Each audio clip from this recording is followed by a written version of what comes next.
I mean, but she hates me as much as she loves me. And you'd think, no, these are opposing ideas, but they're really not. If I were anyone else, she'd avoid me when possible and talk smack about me behind my back at home with her ideal daughter. You know, the one with hair and a good brain. She'd be chatting it up with the mentally sound daughter who was universally socially acceptable to the people who comprise whatever universe she finds acceptable. The one where daughters have hair and never sleep with girls. Where daughters are what their mothers always hoped they'd be. Happy and unique, but only in the same way. Oh, isn't that not a thing? Who knew? So you did yoga, you rebel you. So you practiced belly dancing and you love to dance. You closet bohemian, but nobody told you to give it up. Nobody ever told you to be miserable. Nobody told you it would be good for me. What were you thinking anyway? Did you think I'd judge you? Or that they would? Who cares anyway about what they think? Not you. You don't care what anybody thinks, but you do. I don't know who they are, but they sure got your number, didn't they? Boy, howdy. Did they get you to judge yourself so they didn't have to. Got you where it hurt. Us both. Have you ever seen me? I mean, really, have you?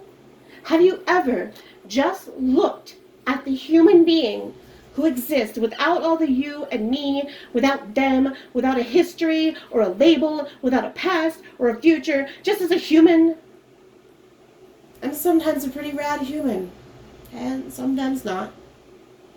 But I don't care what they think anyway. No, really, it's you. I care about what you think, and I'm hurt. When did we become enemies? Oh, you'll say it was puberty, or that I became contrary and angry, or that I never let you in. So let's be real. When did I become the enemy? When did I become the opposition? Is it how I resemble my father or your sister? Is it that I sought something you couldn't stop giving? Is it because I made big mistakes and never played safe with my body or my heart or my hair? We're not very alike, though in many ways I wish we were less so. I've picked up some terrible habits. I talk to myself and sometimes people I love so poorly. Sometimes I treat strangers better than my family, but I always treat them better than I treat myself because I treat myself like you treat me. It sounds like I'm telling all the bad tales, and I am, because the good ones cause me no pain.